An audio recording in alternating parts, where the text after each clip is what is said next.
Get ready with me video হতে চলেছে এটা, কারণ পাহাড়ের সামনে পাহাড়কে সাক্ষী রেখে কথাটা শুনতে খুব উইয়ার্ড লাগবে যে পাহাড়কে সাক্ষী রেখে get ready with me, but সেটা না।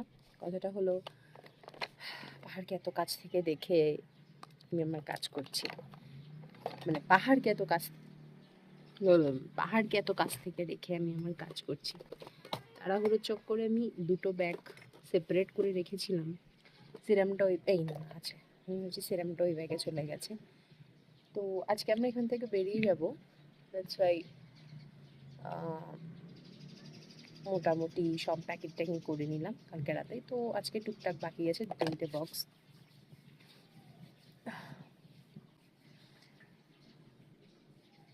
সিরামটা অ্যাপ্লাই করে নিলাম যাতে স্কিনটা একটু ময়েশ্চার থাকে, বেশি করে অ্যাপ্লাই করলাম কারণ এখানে এত স্কিন ফাস্ট ড্রাই হয়ে যায়। সো আর কাল রাতে যে মাস্কটা অ্যাপ্লাই করেছি ওটার কারণে আমার স্কিনটা এখন একটু ঠিকঠাক আছে। মানে এসে থেকে পড়ে যাচ্ছে, এসে থেকে তো স্কিনের অবস্থা ভীষণ ভীষণ বাজে, মানে শুধুই ড্রাই হয়ে যাচ্ছিল। সো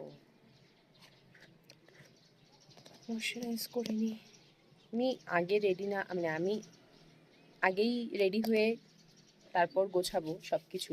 জানি না মেকআপ কতক্ষণ কি থাকবে, কারণ রেডি হয়ে যদি না গোছাই তাহলে আমার এই ভিডিওটা করার যে একটা প্রপার মুড সেটা আর থাকবে না।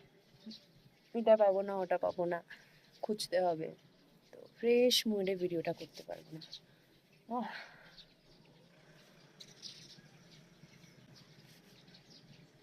আজকে সূর্য উঠেছে, মানে রোদ আছে, প্রে করছি যেন রোদটাই থাকে। আজকে বেসিক একদম ড্রেস পরেছি, কারণ যেখানে যাব সেখানে আমাদেরকে বলেই দিয়েছে আমাদের গার্ডটা, তারা যে একদম বেসিক ড্রেস পরবে, খুব একটা চাকচমক ড্রেস ফেস পরলে তোমাদেরই প্রবলেম। সো ইয়া, বেশি বেশি করে ময়শ্চারাইজার।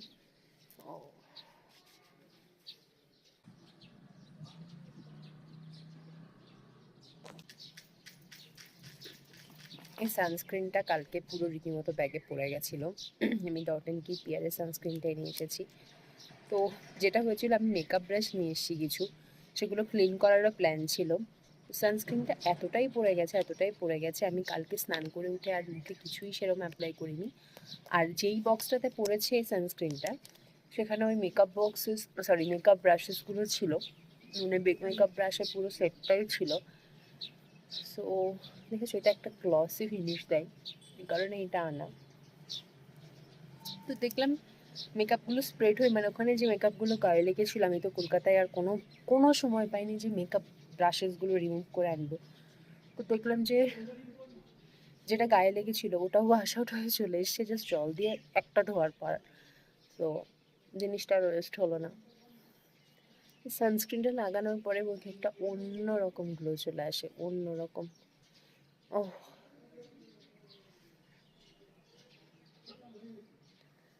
একটু অ্যাপ্লাই করে নিই বেশি করে, কারণ অনেকটা লং জার্নি, আর আমি চাই না কোনোভাবে রুক্ষ শুষ্ক লাগুক। কারণ মাকে কালকে ফটো পাঠানোর পরে মা আমাকে রীতিমতো মা বাবা দুজনই বলছে যে তোকে কেমন দেখতে লাগছে, হ্যাঁ একদম ভালো দেখতে লাগছে না। অ্যাকচুয়ালি কালকে তো এসেই ঘোরাঘুরি এসব সিন ছিল, তাই ভর ভর के সানস্ক্রিন, ভর ভর के মেকআপ ভর ভর के করবো না, স্কিন কেয়ারটা প্রপারলি করে নিচ্ছি একটু বেশি বেশি করে।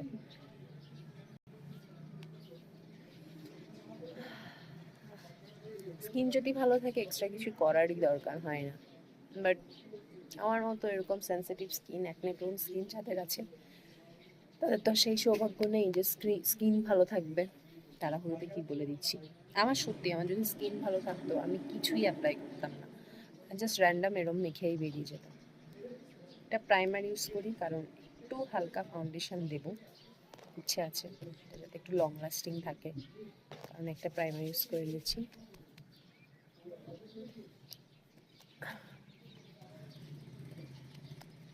প্রথমে ভেবেছিলাম জাস্ট একটু কনসিলার অ্যাপ্লাই করবো, তবে ভাবছি না, চোখের এই জায়গাগুলোতে একটু ফাউন্ডেশন দিলে ফিনিশিংটা ভালো লাগবে, মানে পুরো যে মুখটাকে ফ্রেশ দেখতে লাগবে হালকা একটু। তাই ফাউন্ডেশনটা দিচ্ছি না, সরি কনসিলারটা নিয়ে না স্কিপ করে এখন ভাবছি ফাউন্ডেশনটাই দিই। C how much glowing. Brush আনতে যেতে হবে, ওয়েট ব্রাশ নিয়ে আসি। সো কালার এসেন্সের এই নতুন ফাউন্ডেশনটা আমি কিনেছি সেদিন, দেখা যাক ইউজ করে। প্লিজ না, প্লিজ না, আবার যদি সব কাহিনী করতে হয়। পেরেছি। So my shade is LFB medium base. জানি না আমাকে এই টোনটা কেন দিল, দিদি বললো তোমার স্কিনের সাথে এই টোনটাই যাবে। সো আমি আর কিছু বললাম না, বলে ঠিক আছে দিয়ে দাও।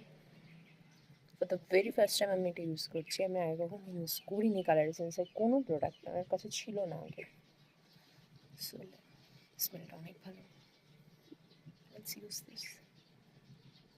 একটা proper full coverage foundation, proper একদম পুরো স্কিন কভার করে দেয়, একদম প্রপার ফুল কভারেজ। এবার দেখি কতক্ষণ লং লাস্টিং হয়। এটা আমি যখন ঘুরবো সব কিছু করবো, তারপর রাত্রেবেলা আমি তোমাদের রিভিউ দিতে পারবো ভিডিওতে যে কেমন কি। So let's blend it. We'll use this one.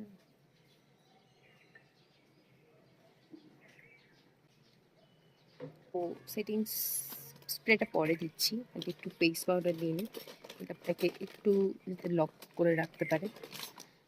পুরো ফেটে গেছে। এখানে একটা প্রবলেম হয়, স্কিন ড্রাই হয়ে যায়, ঠোঁট ফেটে যায় প্রচণ্ড পরিমাণে। কন্ট্রোল ফন্ট্রোল করবো না, কারণ পাহাড়ে একটু গোলুমুলু দেখালেও প্রবলেম নেই বা এরকম কিছু। দেখা যাক। তো yup, I think I am almost done. একটু চোখে আমার ব্লাশ প্যালেটের থেকে ব্রঞ্জিং কালারটা আর পিঙ্ক কালারের একটা মিক্স কালার নিয়ে একটা, এই কালারটা, ও নো আমার পাফ পড়ে যাচ্ছিল নিচে। ব্রঞ্জিং কালার থেকে এই কালারটা নিয়ে, এই যে কালারটা চোখের উপরে একটু অ্যাপ্লাই করে নিচ্ছি। পিঙ্কিশ মানে ব্লাশের যে কালারটা, ব্লাশ প্যালেটের থেকে জাস্ট ক্রিজে একটু ড্যাপ ড্যাপ করে নিয়ে, মানে ড্যাপ ড্যাপ করে ডিপোজিট করে দেন blend blend blend blend blend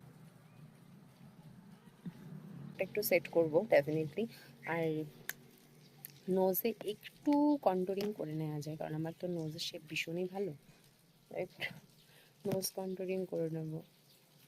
just এই ব্রাশটা দিয়েই করে নিই, যেটা আমি হাতে আমার লেফট ওভার প্রোডাক্ট বাকি ছিল ওগুলো দিয়ে।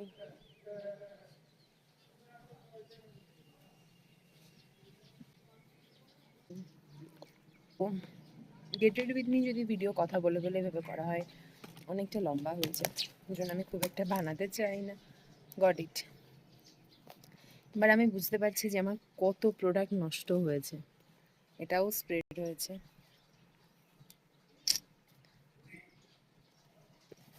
কিছু বলার নেই, কিছু বলার নেই।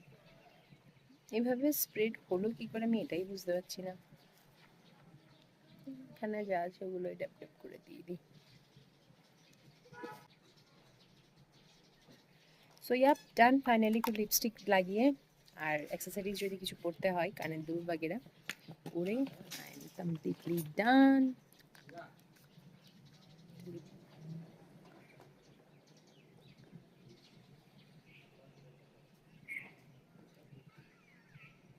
হাই।